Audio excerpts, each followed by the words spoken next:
10 centavos por cada dólar. Eso pagó el sistema bancario libanés en 2022, a quienes habían depositado dólares reales, no liras. No fue un asalto violento ni una irregularidad que alguien reconociera. Los bancos simplemente dejaron de entregar el dinero que juraron custodiar. Nadie forzó una caja fuerte. La cuenta seguía diciendo dólares. Lo que cambió fue el precio al que te los devolvían. ¿Y quién decidía ese precio? Este video es la autopsia de ese ahorro. Cuenta cómo una clase media entera hizo todo bien. Ahorrar en dólares en un banco y aún así perdió casi todo. Sin decreto, sin incautación, sin que desapareciera un solo billete. Guardar dólares en el Líbano no era una rareza. Al cierre de 2019, el 76% de los depósitos privados estaba en dólares. Era la norma de la clase media. La etiqueta del extracto decía dólar. Ahí empieza la ficción contable. ¿De dónde salían esos dólares? De fuera. De la diáspora libanesa en el Golfo, en Europa, en América. Ese flujo sostenía una paridad fija, 1.507 libras por dólar, intacta durante más de 2 décadas. Los bancos captaban esos dólares y se los prestaban al Banco Central a intereses altísimos. El Banco Central financiaba al Estado con ellos. Mientras entrara dinero nuevo, la ecuación cuadraba. El 17 de octubre de 2019 estalló la protesta social. El flujo de dólares del exterior ya se había cortado.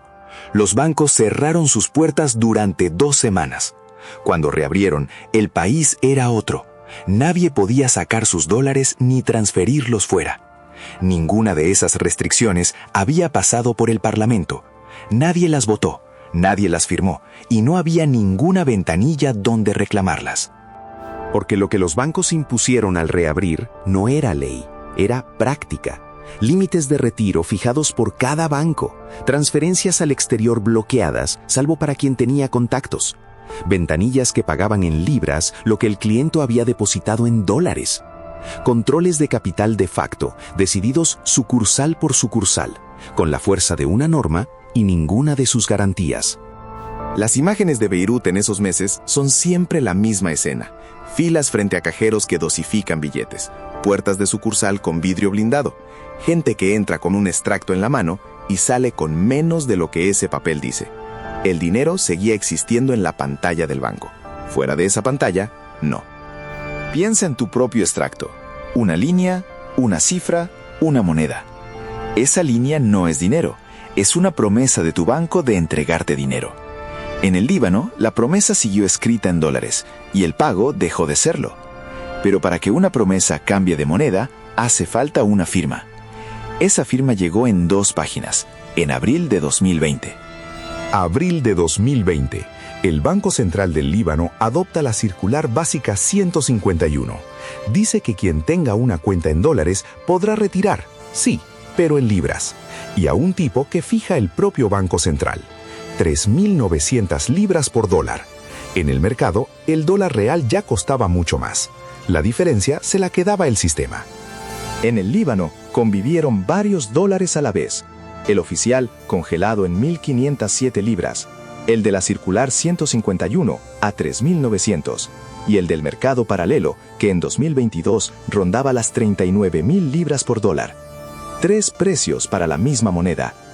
El que te aplicaban en la ventanilla no lo elegías tú, lo elegía quien firmaba la circular. Y al saldo atrapado entre esos 3 precios, un economista libanés le puso nombre. Aquí está el giro. A ese saldo lo llamaron Lolar. Un dólar que el banco inventó para no devolverte el tuyo. No es una moneda. No existe en billete. No tiene código internacional. Nadie lo declaró oficial. Es una anotación contable dentro del sistema bancario libanés. El término lo acuñó el economista Dan Asi, y se quedó. Había una salida, y su precio revela cuánto valía de verdad ese saldo. Un depositante podía vender un cheque de su cuenta y cobrarlo en dólares reales. El comprador pagaba entre 10 y 15 centavos por dólar, un descuento del 85 al 90%. El mercado ya había tasado el dólar mucho antes de que ninguna ventanilla lo admitiera. Y no era el dinero de los grandes patrimonios. Una comisión parlamentaria libanesa puso números a quién quedó atrapado. El 84% de las cuentas del país tenía $100,000 o menos. Ese tramo, el de los ahorradores corrientes, concentraba unos $20,000 millones bloqueados.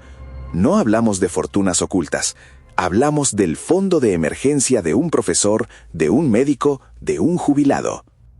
Y el fondo de garantía de depósitos existía sobre el papel.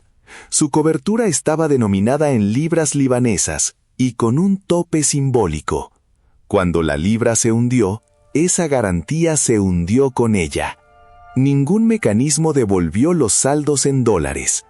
La red de seguridad estaba tejida con el mismo hilo que se rompió, y el ahorrador solo lo descubrió cuando fue a usarla.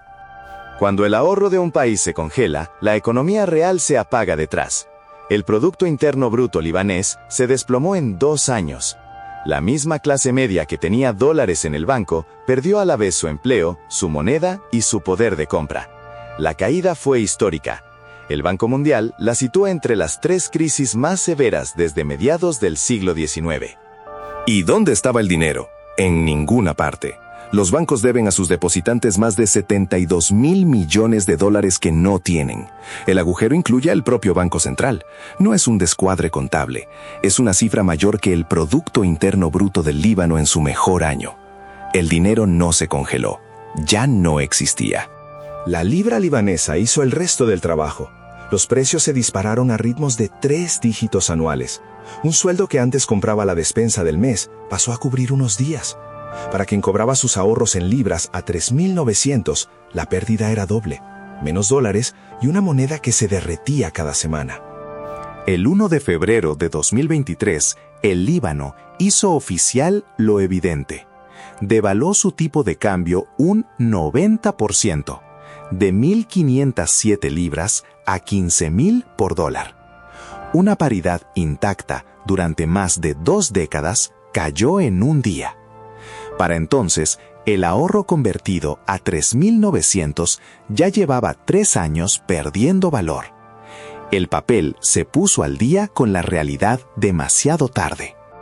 Conviene ser precisos. Nadie firmó una expropiación. Ningún decreto confiscó cuentas. Tampoco todos perdieron lo mismo. Los pequeños ahorradores, acogidos a la circular 158, cobraron parte en dólares reales, 400 al mes. La pérdida vino de una conversión forzosa a un tipo fijado por una sola parte. El Banco Mundial llamó a todo esto una depresión deliberada.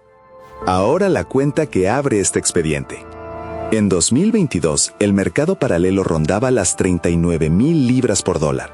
La ventanilla pagaba a 3.900.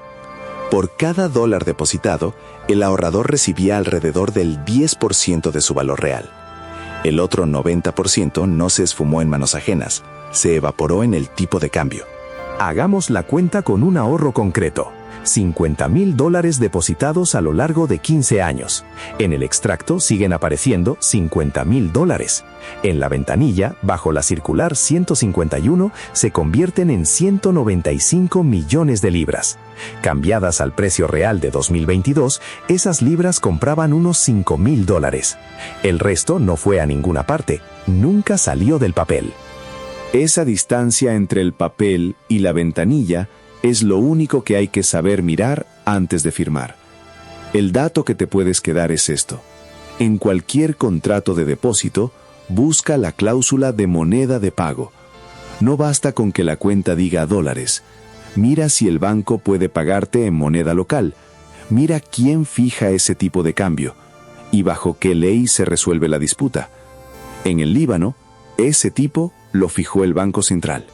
Un sistema que promete dólares y cobra intereses por ellos no está enfermo, está podrido, cuando además decide él mismo a cuánto te los devuelve.